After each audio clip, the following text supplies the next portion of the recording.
아주 먼 옛날 폭정으로 백성의 원성이 자자했던 한 왕이 나라를 다스리고 있었습니다. 왕은 처음에는 총명하다는 칭찬을 들었으나 세월이 흐를수록 마음이 포악해지고 음탕한 기운이 더하여 나라의 근간이 흔들릴 지경에 이르렀습니다. 그는 궁궐 안에 거대한 연회장을 만들어 놓고 밤낮으로 술잔치를 벌이며 전국의 기생들을 불러들여 흥청망청 세월을 보냈습니다. 그때 궁성문을 굳게 지키는 이는 박무진이라 하는 수문장이었습니다. 그는 대대로 무관을 지낸 가문 출신으로 충심이 깊고 의리가 넘치는 사내였습니다. 박무진은 몸집이 장대하고 무예가 출중하여 검은 갑옷을 입고 칼을 찬 채 문 앞에 서 있는 모습이 마치 철옹성과도 같아 보는 이를 압도했습니다. 왕이 흉포한 성정에도 불구하고 그를 궁성문을 지키는 중책에 세운 것도 바로 그 누구도 꺾을 수 없을 것 같은 충직함과 남다른 기계 때문이었습니다. 날마다 박무진은 굳건히 서서 궁으로 들어오고 나가는 모든 이들을 서리빨 같은 눈빛으로 꼼꼼히 살폈습니다. 그의 위세에 눌려 백성들은 궁성 가까이 오기만 해도 저절로 머리를 깊이 숙이고 조심스럽게 걸음을 옮겼습니다. 하지만 궁궐 안에서는 연일 광란의 연회가 그칠 날이 없었습니다. 왕은 노랫소리와 춤사위에 파묻혀 날마다 새로운 쾌락을 찾아 헤맸습니다. 심지어는 아름다운 여인이 있다는 소문만 들리면 사대부가의 부인이든 상인의 딸이든 농부의 아내든 가리지 않고 궁으로 불러들이라 명하였습니다.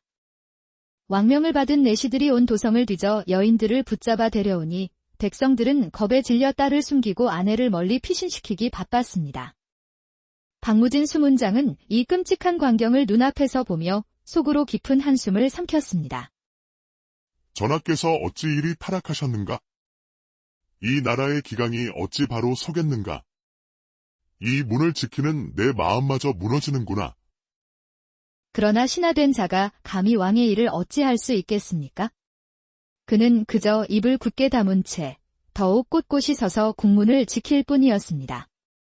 그러던 어느 맑은 날이었습니다. 밤새 이어진 연회에 실증이 난 왕이 문득 바람이 시원하다며 궁궐 마당을 거닐다가 궁문 가까이까지 왔습니다. 화려한 비단 용포자락이 바람에 나부끼고 허리춤의 옥대 장식이 햇빛을 받아 눈부시게 반짝였습니다. 문 밖에 서 있던 박무진은 여느 때와 같이 칼자루를 꼭 잡은 채 허리를 펴고 서 있었습니다. 왕은 스쳐가는 눈길로 박무진을 바라보더니 그의 충직한 모습에 만족한 듯 아무 말 없이 고개를 한 번 끄덕였습니다. 그러나 그 눈길은 곧 다시 문 밖, 저작거리를 향했습니다. 왕의 시선은 언제나 그랬듯 새로운 쾌락에 굶주려 있었습니다. 그때였습니다. 궁문 바깥길로 고운 비단 치마자락이 나비처럼 사뿐히 스쳐 지나갔습니다. 무심코 시선을 돌렸던 왕은 그만 그 자리에 발걸음을 멈추고 말았습니다.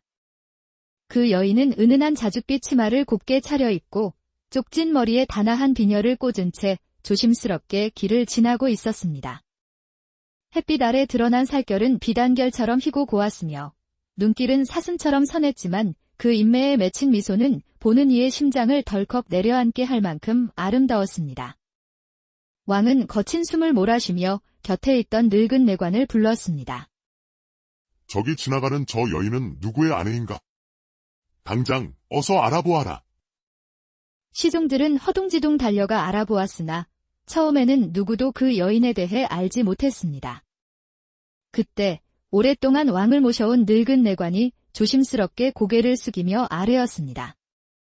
전하, 소인이 듣기로 저 부인은 이 궁문을 지키는 박무진 수문장의 아내, 서하라 하옵니다.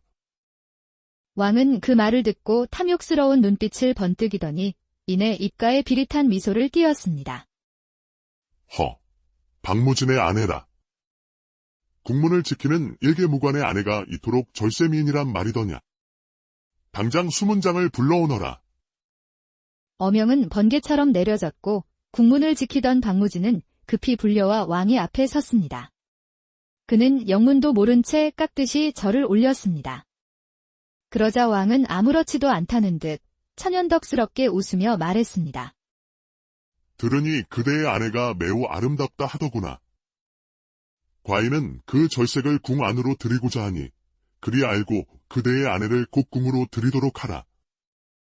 그 말에 박무진의 가슴은 와르르 무너져 내렸습니다.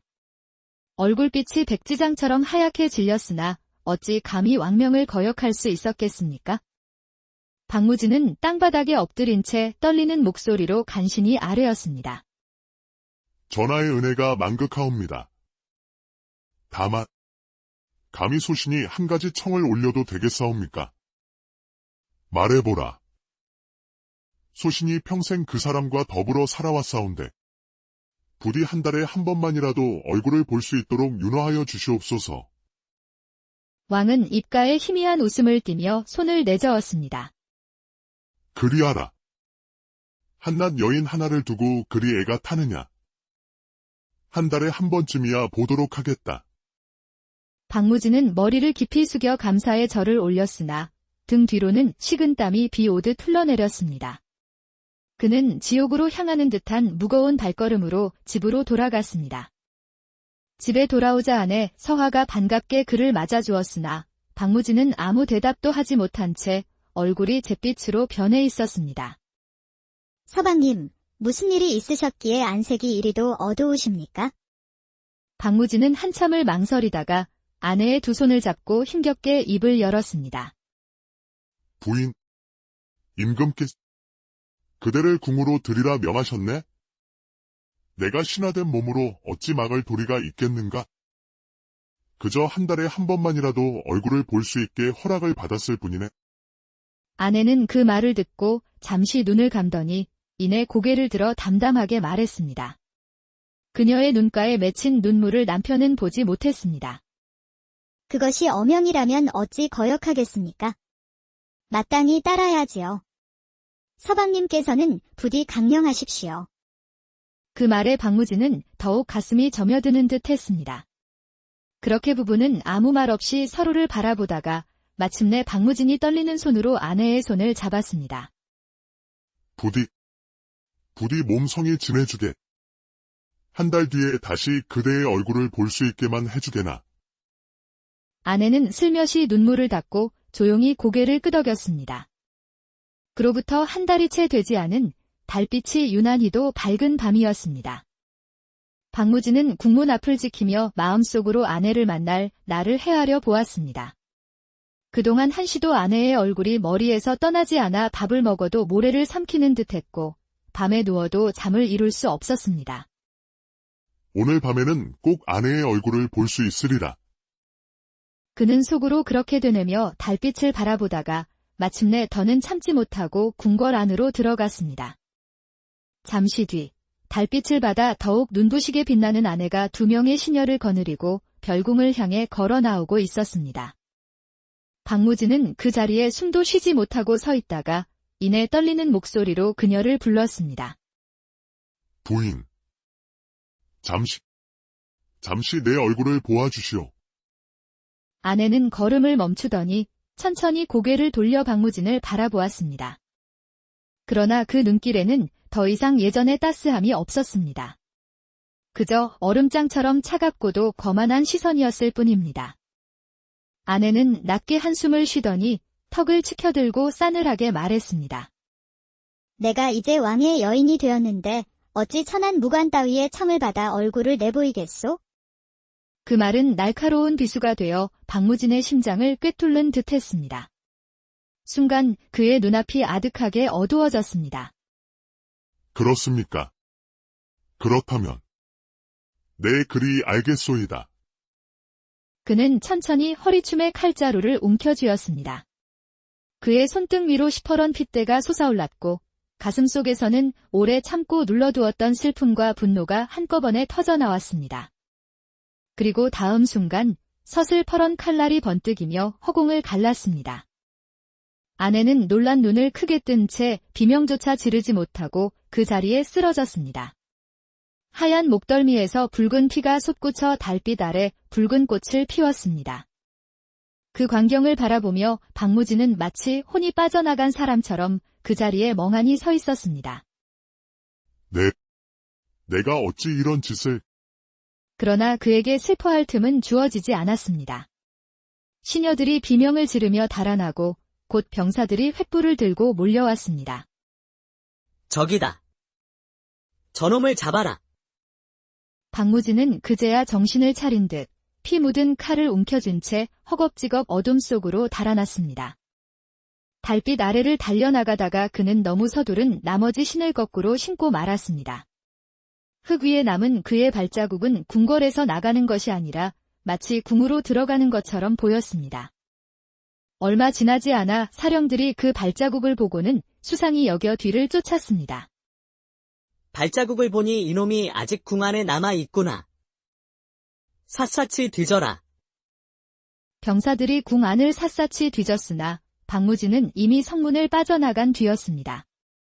문 밖으로 나선 그는 마침 눈발이 날리는 것을 보았습니다.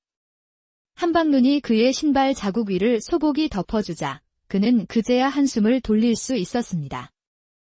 하늘도 나를 도우시려는가? 그러나 그의 얼굴은 한없이 어두웠습니다. 아내를 제 손으로 베어버린 죄책감과 나라를 뒤엎을지 모를 두려움이 한꺼번에 그의 어깨를 짓눌렀습니다. 그날 밤 박무진은 더는 도성 안에 머무르지 않고 홀연히 사라졌습니다. 그의 발걸음은 남쪽을 향해 있었습니다. 박무진을 향한 수배령이 내려지고 군사들이 사방으로 그를 뒤쫓았으나 무예가 뛰어난 그는 수풀을 헤치고 산을 넘으며 달아났습니다. 며칠을 굶주리며 헤매다 그는 어느덧 충청도의 한 외진 산골 마을에 이르게 되었습니다. 그곳은 속세를 등진 이들이 모여 사는 는둔 마을이라 불리는 곳이었습니다. 박무진은 굶주린 배를 움켜쥐고 우물가에 이르러 잠시 목을 축이려 했습니다. 그때 우물가에서 물을 깃던 한 처녀가 있었습니다. 처녀는 가늘게 따은 머리를 뒤로 늘어뜨렸고 뺨은 복숭아처럼 곱게 물들어 있었습니다. 박무진은 그 모습에 한순간 넋을 잃었습니다. 이보시오. 목이 너무 말라서 그러니 찬물 한 그릇만 얻어 마실 수 있겠소. 처녀는 말없이 고개를 끄덕이고는 바가지에 맑은 물을 떠서 그에게 내밀었습니다. 그는 물을 단숨에 들이켜고는 고맙다는 인사를 건넸습니다. 박무진은 몰래 그 처녀의 뒤를 밟았습니다. 그녀는 우물가에서 얼마 떨어지지 않은 초라한 오두막으로 들어갔습니다. 그는 용기를 내어 그 집탐장 너머로 고개를 내밀었습니다. 방 안에서는 한 사내가 묵묵히 바구니를 만들고 있었고 잠시 뒤 처녀가 나와 그를 보더니 놀란 기색을 감추지 못했습니다. 낯선 분께서 어찌 저희 집을 기웃거리시나이까? 박무진은 땅에 바싹 엎드리며 말했습니다. 나는 길을 잃은 떠돌이여. 갈 곳이 없어 이리 들렀으니 부디 며칠만 머물게 허락해 주시오. 처녀의 아버지는 처음엔 경계했지만 그의 태도가 공손하고 진실되어 보여 결국 머무는 것을 허락했습니다. 이튿날부터 박무진은 땔감을 패고 물을 길어 나르며 부지런히 몸을 놀렸습니다. 시간이 지나자 아버지의 경계심은 풀렸고 처녀도 점차 그에게 웃음을 보이게 되었습니다. 한 달이 채 못 되어 박무진은 처녀의 아버지 앞에 무릎을 꿇고 말했습니다. 어르신, 감히 청하건대 제 몸이 비록 오갈 데 없는 처지오나 대개 따님과 평생을 함께하고 싶습니다. 아버지는 크게 놀랐으나 박무진의 눈빛에 담긴 진심을 보고는 이내 고개를 끄덕였습니다.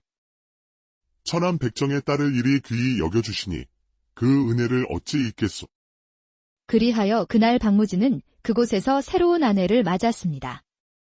사는 모습은 초라했으나 서로를 아끼는 마음만은 그 누구보다 깊었습니다. 그 뒤로 그는 마을에서 자신을 낮추고 평범한 백성으로 살았습니다. 그는 더 이상 도성의 수문장이 아니었습니다. 오직 아름다운 아내의 남편으로 살며 묵묵히 세월을 보냈습니다. 그렇게 여러 해가 지났습니다. 그 사이 조정에는 큰 변화가 있었습니다. 왕의 폭정이 날로 더해져 백성들의 원성이 하늘을 찔렀고 마침내 의로운 신하들이 뜻을 모아 왕을 폐위시키고 새로운 왕을 옹립했습니다. 새로운 왕은 어진 인재를 널리 구하려 하였고 옛 폭군 밑에서 박해를 받아 도망친 인재들을 다시 찾기 시작했습니다. 어느 겨울날 마을에 낯선 사령들이 나타나 누군가를 찾는 듯 두리번거렸습니다. 박무진은 그들을 보며 낮게 한숨을 내쉬었습니다. 이제야 올 것이 왔구나. 하루는 박무진이 버들가지를 지고 산길을 내려오는데 길가에서 사령들이 그를 가로막았습니다. 거기 잠시 멈추시오. 당신이 박무진 대장이시오. 사령들은 품에서 그의 얼굴이 그려진 종이를 꺼내보더니 우리와 함께 가셔야겠다며 말했습니다. 박무진은 아무 대답 없이 낫을 내려놓았습니다. 그리하겠습니다. 대신 아내에게 작별 인사라도 하게 해주시오. 그날 밤 박무진은 아내에게 말없이 허리를 숙였습니다. 아내는 말은 없었으나 눈가가 벌써 붉게 젖어 있었습니다. 여보, 몸 조심히 다녀오세요. 저는 언제까지나 여기서 기다리고 있겠습니다. 박무진은 그 말에 가슴이 벅차올라 아무 말도 잇지 못했습니다. 그는 이내 허리를 펴고 사령들과 함께 도성을 향해 발길을 돌렸습니다. 도성에 도착하니 이미 조정에서는 그를 수문장으로 복직시키기로 결정한 뒤였습니다. 새로 왕위에 오른 왕이 직접 그를 불러 물었습니다. 그대가 박무진인가? 지난 폭군 시절에도 궁성을 든든히 지킨 이가 바로 그대라 들었소. 이제 나라가 바로 서려하니 다시금 국문을 맡아주길 바라오. 박무진은 곧장 무릎을 꿇고 머리를 땅에 대었습니다. 성은이 만극하옵니다. 목숨을 다해 궁성을 지키겠사옵니다. 그렇게 박무진은 다시 수문장이 되어 나라를 지켰습니다. 하지만 그의 마음 한구석에는 늘 은둔마을과 그곳에 남겨진 아내가 자리하고 있었습니다. 어느 봄날 박무진은 조정에 휴가를 청해 고향처럼 여기는 은둔마을로 내려갔습니다. 수문장 복색을 하고 말을 타고 오는 그를 보고 마을 사람들은 깜짝 놀라 허둥지둥 달아났습니다. 아니 저거 우리 마을에 왔던 그 사위 아닌가? 어쩌다 저리 높은 벼슬을 하고 돌아왔단 말인가? 박무진은 그들을 보고 빙그레 웃으며 손을 내저었습니다. 겁낼 것 없소. 내가 오늘은 이 마을을 위해 큰일을 하나 하러 왔으니 모두들 넓은 공터로 모이시오. 마을 사람들이 모이자 박무진은 낮은 목소리로 말했습니다. 내가 이 마을에서 입은 은혜가 크오. 여러분이 아니었다면 나는 진작 굶어 죽거나 관군에게 잡혀 죽었을 것이오. 그러니 이제 내가 그 은혜에 보답하고자 하오. 그러고는 사령들에게 명하여 고을관하에 있던 백정의 명단을 모두 가져와 불태우게 하였습니다. 이제부터 이 마을 사람들은 내 손으로 족보를 다시 써주겠소. 여러분은 더 이상 천한 백정이 아니오. 어엿한 양인으로서 당당하게 살아가시오. 그 말을 듣고 마을 사람들은 일제히 눈물을 흘렸습니다. 나이 지긋한 노인이 마당에 주저앉아 하늘을 우러르며 울부짖었습니다. 아이고, 이런 날이 다 오는구먼. 이제야 사람 대접받고 살 수 있겠구나. 그날 은둔 마을 사람들은 모두 새로운 족보를 품에 안고 감격의 눈물을 흘렸습니다. 그 눈물 속에는 지난날의 멸시와 서름이 모두 씻겨나가는 듯했습니다. 그 뒤로도 박무진은 나라를 굳건히 지키면서 가끔씩 은둔 마을을 찾아 조용히 지내다 가곤 했습니다. 그리고 세월이 더 흐른 뒤에도 마을 사람들은 대대로 박무진을 마을의 큰 은인으로